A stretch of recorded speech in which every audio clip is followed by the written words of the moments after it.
On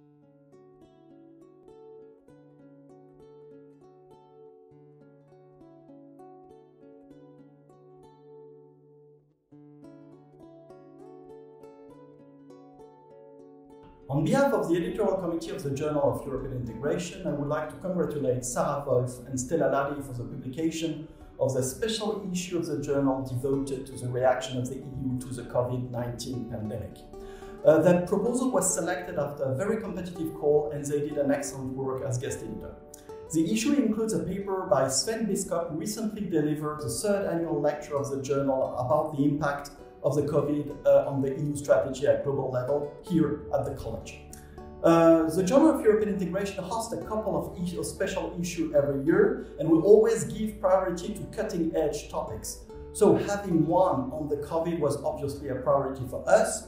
Thanks again, Stella, for organizing that. So we have decided to collect articles on this unprecedented global economy to understand what has been the EU's response in a diversity of public policy fields, and also what lessons we could draw for European integration in terms of policy change and continuity. Our main finding is that we discovered that there was a certain and quite a higher degree of adaptability of the European Union to a permanent state of emergency. We collected data during the first phase of COVID-19 between March and August 2021. And we discovered that the EU was actually quite adaptable because it drew lessons from previous crises, from Brexit, from the migration crisis, what we call inter-crisis learning, and that the mechanisms were in place to cope with COVID-19 crisis. We gather a leading team of key scholars in the field of European integration, and this is a project that has been made possible through NEXTEUK, the Jean Monnet Center of Excellence project on the future of EU and the UK, and in cooperation with the Center for European Research at Queen Mary University of London. So to continue on the issue of the adaptability, what we found was that adaptability varies across the different policy areas. So in some areas it is higher, like in economic governance, in competition policy, in health policy, or even in the increased role that the EU has decided to play in WHO in these first months of the crisis. Lower in other areas such as in Schengen, and we could even say that in some cases we can argue, like in economic governance and in a competition, that it's like the EU has been in a critical juncture. In other areas we just find continuity, like in climate change, but this is still important since there is no reversal in this time of crisis. And in other areas such as cybersecurity, we see acceleration of policies that had already been discussed in the past. Another finding is that politicization, it's taking place more at the top rather than at the bottom, and it seems to be having some positive results in the first instance. Of course, all this needs to be further researched since we have been only looking at the first 6 months of the crisis, and we need to see if there is a continuity in these patterns that we have discovered. Hello, my name is Dimitris Tsarouchas, and together with Stella Ladi, we wrote the article on the Eurozone economic governance. We used a historical institutionalist approach to examine the changes that the COVID-19 pandemic brings to the Eurozone. We also utilized the policy learning literature and argued that there are essentially two aspects to this. We find evidence of single loop learning at the beginning of the COVID-19 pandemic in spring 2020.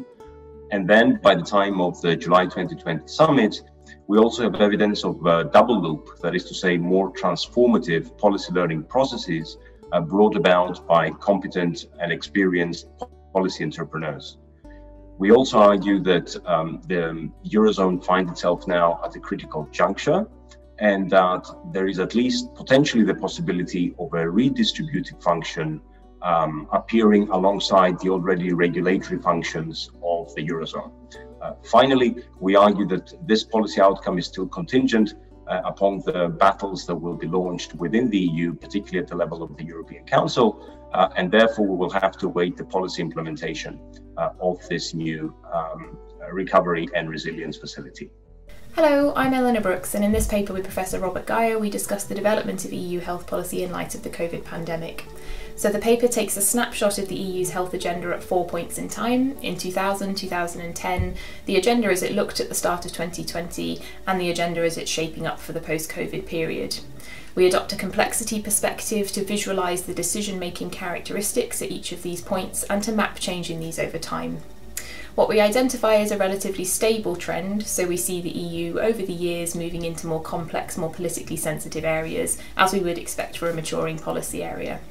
With the onset of the COVID pandemic, however, we see an acceleration of this trend and an intensification of this dynamic, so pushing the EU into decision-making areas that have less certainty and perhaps less obvious areas for consensus between the parties.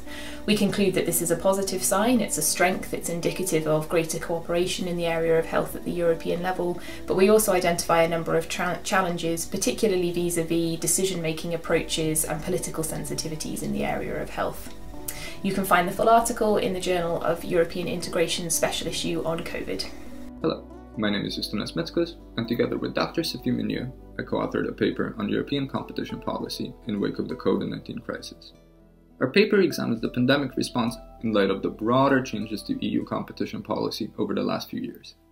And we suggest that when viewed in this context, the recent decisions to suspend state aid frameworks, to accommodate greater business coordination, and to expand informal guidance are not so much a radical departure from the EU competition orthodoxy, but rather the affirmation of a direction the EU has already embraced in face of challenges such as digitization of global markets, geopolitization of economic competition, and the departure of the United Kingdom. And by bringing these pre-existing challenges to the fore, the COVID-19 crisis has actually created space for policy entrepreneurs both in EU capitals and in its institutions, to push for greater promotion and protection of European industries while simultaneously reinforcing supranational competition enforcement. My name is Helena Carrapico, and together with my co-author Benjamin Farrand, we have written the article entitled Discursive Continuity and Change in the Time of COVID-19, the Case of EU Cybersecurity Policy, which is part of the special issue of the Journal of European Integration on pandemic politics and European Union responses. Our article explores the extent to which COVID-19 has impacted the trajectory of EU cybersecurity policy. Although the virus has been repeatedly portrayed as life-altering and as having considerably increased the cybersecurity risks faced by states, businesses, and citizens, the proposed solutions in the field of EU cybersecurity policy have actually accelerated existing trends rather than result in significant institutional change. The only exception we found in the article relates to the role of social media platforms in spreading COVID-19 disinformation, where a change in trust relations have resulted in these platforms being perceived as requiring greater oversight by state authorities. We hope you enjoy reading the article and welcome any comments you might have. Thank you. In our article, Framing E-Mobility, Schengen Governance in Times of Pandemics, co-authored by Wolff, Ariadna, Ripoll, Servent, and Agathe Piquet, we examine the reactions of the EU institutions to the decision to suspend Schengen when the COVID pandemic arrived in Europe. We basically look at to what extent there is change or continuity compared to frames that have traditionally existed in the Schengen governance, basically Schengen as freedom of movement, Schengen as a security project, and Schengen as a functional need for effective cooperation. Our first result is that member states mostly integrated health into the pre-existing dominant security frame to justify and normalize internal border controls. Secondly, this research highlights how divergences appeared at the EU level in relation with transnational solidarity, with some member states clearly questioning the existence of Schengen, while others, supported by the Commission and mainstream MEPs, were keen to ask for coordination and for getting back to normal as soon as possible.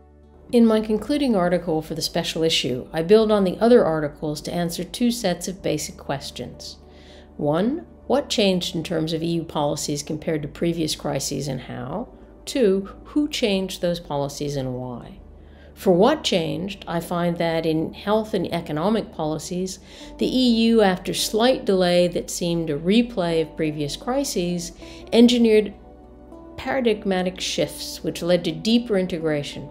In other areas, instead, we see incremental change in competition policy, or even reversals, most notably on borders and free movement. For who changed what?